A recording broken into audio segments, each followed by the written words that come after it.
Graça e paz, amém? Amém. Irmãos, graças a Deus por estarmos aqui mais uma vez para ministrar a palavra do Senhor, amém?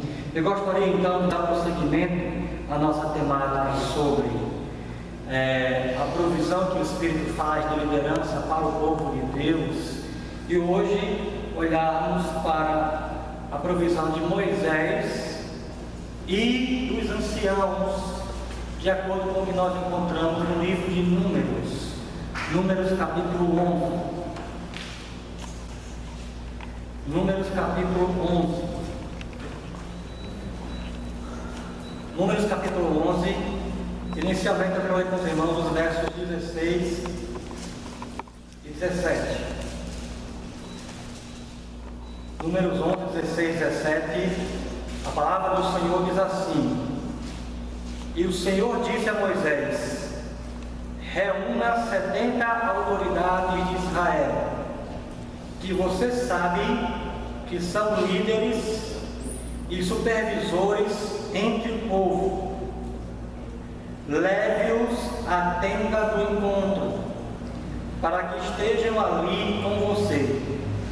Eu descerei e falarei com você, e tirarei o Espírito que está sobre você, e o porei sobre eles. Agora versos 29 e 30, no final do capítulo. Mas Moisés respondeu a Josué. Mas Moisés respondeu: você está com ciúme por mim?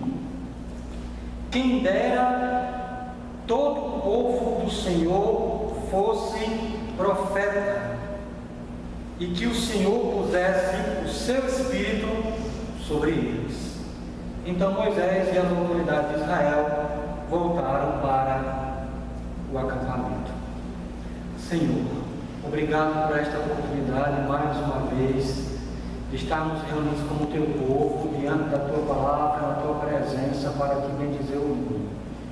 Implorando, Senhor, por nosso costume, reconhecendo a nossa dependência de Ti, que nos auxilie e que haja graça, Senhor, em iluminação nos nossos corações, para percebermos todas as implicações da Tua palavra para a nossa vida como igreja e como filhos e filhas Deus.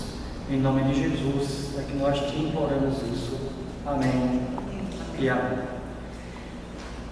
Irmãos, nós vimos na nossa última mensagem que Deus nos fez inicialmente na condição de liderados, como crianças, como recém-nascidos, todos somos liderados, conduzidos pelos nossos pais, pelos nossos progenitores ou por aqueles que cuidam de nós, mas que certamente haverá momentos na nossa vida em que nós seremos os líderes, seja formalmente, seja informalmente.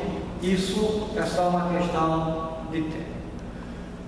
De um ponto de vista humano, claro, das circunstâncias da vida. Quando nós olhamos para a igreja, quando nós olhamos para o povo de Deus, aí que isso é verdade, irmãos.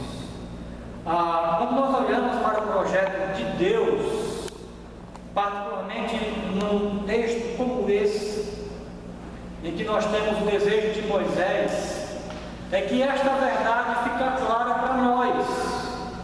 De fato, na igreja nós temos alguns que Deus escolhe para ser líderes, que vão estar à frente do povo de Deus de um ponto de vista mais formal, a decisões que caberão a essa pessoa ou a essas pessoas. Isso com certeza é verdade, mas quando nós olhamos ao mesmo tempo para a Escritura, a Bíblia admite que Deus intenciona que, na verdade, essa liderança mais restrita, vamos dizer assim, não seja a única liderança atuante no povo de Deus, porque, a bem da verdade, Deus deseja que todo o seu povo seja composto por líderes.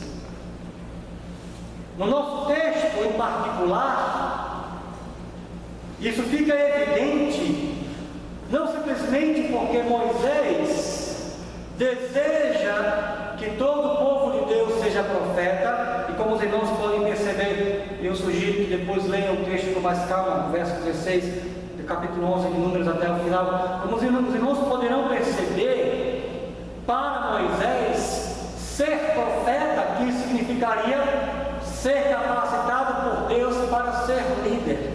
E quando olhamos para a Escritura, isso não é apenas um desejo de Moisés, irmãos. Ou seja, que todo o povo de Deus, na condição de profeta, seja composto por líderes. Mas, na verdade, no final, Deus transforma esse desejo de Moisés, quase diríamos uma oração de Moisés, Deus transforma isso em promessa. Joel capítulo 2, Deus diz que derramará do seu Espírito sobre toda a carne, de forma que todo o povo de Deus será profeta. E aí eu lembro aos irmãos que Joel capítulo 2 está sendo cumprido em Atos 2, quando o Espírito é derramado, de forma que o desejo de Moisés, que é transformado em promessa divina, é cumprido como projeto de Deus para o seu povo, de que no final todos nós sejamos líderes como povo de Deus. E eu não estou dizendo isso porque todos nós temos que subir no culto, ou porque todos nós temos que assumir uma escola bíblica, ou coisa do tipo. Não é isso, irmãos. É que nós somos líderes do povo de Deus, em que nós conduzimos uns aos outros ao próprio Deus, em que nós cumprimos esse papel quando conduzimos os de fora ao nosso Deus. Isso é exercer um papel de liderança. Esse é o projeto de Deus para o seu povo. E o que eu quero chamar a atenção dos irmãos nesta noite é como Deus, no nosso texto de Números 11, coloca Moisés como esse modelo de liderança. Afinal de contas, quando o Espírito, nós acabamos de ler isso, há de ser retirado de Moisés, vou tirar do Espírito que está sobre você e vou colocar sobre os anciãos de Israel. A ideia de Deus aqui, irmãos, nessa concessão, ou nesse compartilhar do Espírito de Moisés, do Espírito de Deus sobre Moisés com os anciãos, é a fim de capacitar os anciãos a compartilhar a liderança de Moisés. Isso é tão fato que isso fica tão claro, na verdade, que o próprio Josué chega a entender que isso acontecendo, a liderança de Moisés ficaria comprometida, e Josué tem então que a liderança de Moisés tenha a sua autoridade questionada, o que de fato acaba acontecendo na sequência. Mas a postura de Moisés, como crente maduro em Deus, não é essa. Josué, você está com ciúme de mim? Muito pelo contrário, Josué. Meu desejo é que não apenas estes anciãos aqui, como acabou de acontecer, mas que todo o povo de Deus seja profeta. Ou seja, irmãos, no final das contas, Moisés é colocado como um modelo de liderança, não apenas para aqueles anciãos com quem o Espírito que está sobre ele há de ser compartilhado, mas no final Deus deseja apresentar Moisés como um modelo de liderança para todo o seu povo, na condição de seu povo ser profeta como Moisés é profeta. E fala aqui sobre isso que eu quero falar nesta noite. Quando nós olhamos para a liderança de Moisés, irmãos, no povo de Deus, que modelo nós podemos perceber na liderança de Moisés, que nos serve, afinal de contas, nós ocupamos sim posição de líderes como profetas, que todos são, não apenas alguns, não apenas os qualificados, mas todos somos profetas. E como é que o modelo de Moisés pode nos ajudar a cumprir o nosso papel de líderes que somos como povo de Deus? Para compreendermos como o modelo de Moisés nos serve, como líder de Moisés é, eu gostaria de considerar em alguns momentos, alguns instantes aqui com os irmãos, o papel que Moisés exerceu como mediador. Porque na verdade é isso que o profeta é. Ele é um mediador. Claro, irmãos, que Moisés ocupa um papel de mediação singular, único, específico. Ninguém vai ser mediador de aliança como Moisés foi, definitivamente. Mas como profeta, Moisés é mediador, e nessa condição de profeta mediador, ele nos dá um modelo em que nós não vamos ser mediadores de aliança, porque só há um mediador de aliança, que é o Senhor Jesus, mas nós seremos ilustrações do nosso modelo, ou melhor, do nosso mediador, da aliança que temos com Deus. Nós seremos ilustrações para as pessoas do mediador que o Senhor Jesus é entre nós e Deus. De forma que, quando nós olhamos para Moisés, o que nós queremos perceber é esses elementos presentes nele como mediador, que nos referenciam, que nos ajudam como modelo, para que nós ilustremos o nosso Senhor Jesus como mediador que Ele é, e deseja ser conhecido como mediador, mas Ele o será conhecido como mediador por nosso intermédio. É nesse sentido que eu quero que os irmãos compreendam que nós não somos definitivamente mediadores, mas a nossa vida deve ilustrar o mediador que nós temos. A partir então dessa ideia é que eu quero olhar para os irmãos, para Moisés como mediador. E eu quero fazer isso em 3 momentos, ou em 3 pontos. Primeiro, compreendendo o que é um mediador, o que é necessário para alguém ser um mediador.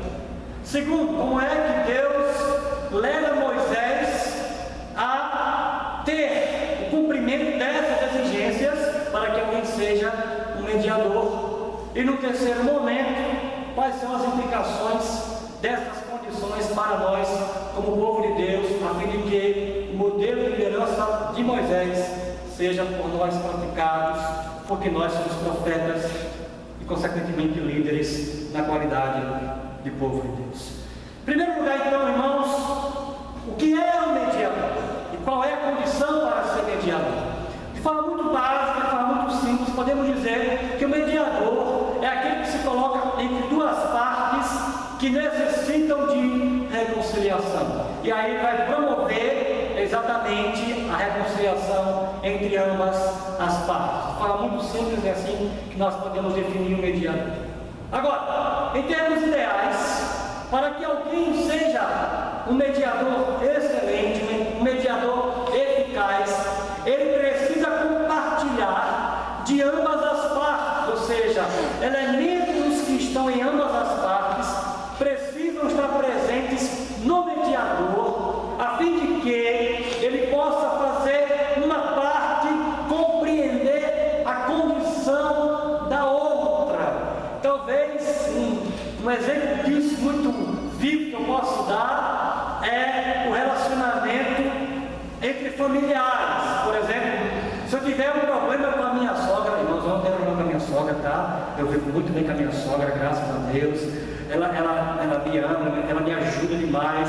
Se brincar, ela briga por vir por minha casa, porque eu me dou muito bem com a minha sogra. Isso é só uma ilustração, tá certo? Mas imagina que eu tenho um problema com a minha sogra, e quem seria a pessoa ideal para resolver esse problema? Seria minha esposa. Afinal de contas, ela tem parte de mim como cônjuge, e ela tem parte da minha sogra como filha. E aí ela estaria na condição ideal para mediar uma situação, um problema, uma dificuldade. Não é assim que reza os nossos relacionamentos familiares? Eu sei que a experiência dos irmãos vai confirmar, os irmãos estão caladinhos, mas eu sei que isso é verdade. Irmãos, da mesma forma Moisés tem que ter algo do povo de Deus, e tem que ter algo do próprio Deus, para que ele seja esse mediador eficaz nesse momento da história da salvação. De forma que, quando nós olhamos para a Escritura, fazemos então a pergunta: como Deus conduz Moisés nesse processo dele se tornar o mediador eficaz entre Deus e o seu povo? Em primeiro lugar, para que isso aconteça, irmãos, Moisés tem que compartilhar da fragilidade e, em certo sentido, da pecaminosidade do povo de Deus. E como é que isso acontece na vida de Moisés? Acontece desde o começo. Olha para o nascimento de Moisés, como é que se dá. Irmãos, Moisés está numa condição de tal fragilidade, de tal vulnerabilidade, que quando ele nasce, ele precisa ficar escondido. Alguns meses ele tem que ficar escondido. Quando não dá mais para esconder, Moisés é colocado no rio. E mais uma vez a condição é de extrema vulnerabilidade. Veja o risco que aquele menino, aquela criança correu naquele rio, ao ponto do próprio nome que ele vai levar, ficar relacionado com a circunstância. Moisés, alguém como que tirado das águas. Nesse momento, Deus faz Moisés experimentar, irmãos, toda a fragilidade, toda a fraqueza, toda a dependência humana. E olha para Israel também. O que Israel é, irmãos? Israel, no Egito, não passa de um bando de escravos, completamente à mercê de um poder muito maior, no caso, o poder de Faraó. Perceba como Deus é tremendo em sua sabedoria, irmãos, fazendo Moisés experimentar a fragilidade que o próprio povo de Deus também tem, desde o seu nascimento até os seus primeiros dias de vida. Mas a coisa não para aí, não é? Moisés cresce, Moisés se percebe como alguém especial, alguém com quem Deus tem um negócio em particular. Moisés vai ser o libertador do povo de Deus. Beleza, eu sou o cara. Não é essa, irmãos, a mentalidade de Moisés? Imagina as histórias contadas para Moisés, sobre ele mesmo. O quanto aquilo não lhe encheu o ego. Rapaz, eu sou o libertador de Deus, eu sou o cara. E aí ele intervém numa situação que os irmãos já sabem qual é o resultado. Moisés se torna um assassino. E aí a pecaminosidade de Moisés vem à flora, vem à tona. Você percebe agora que ele de fato é esse indivíduo aí que falha e falha feia. A coisa é tão séria, irmãos, que agora, além de pecador, Moisés é fugitivo. Resultado: Moisés se torna um peregrino em terra estranha. Aquilo marca Moisés tão profundamente, irmãos. Aquilo deixa uma marca tão íntima na sua alma, que quando ele pega o seu primogênito, e olha aqui, filho, nome de filho é uma coisa que você chama toda hora, né? Principalmente o primogênito, porque é o único filho que você tem certeza que você vai ter, é o primogênito. Se vier o segundo, se vier o terceiro, ótimo, mas o primogênito é aquele que você tem ali na mão. E aí o que ele faz? Gerson, para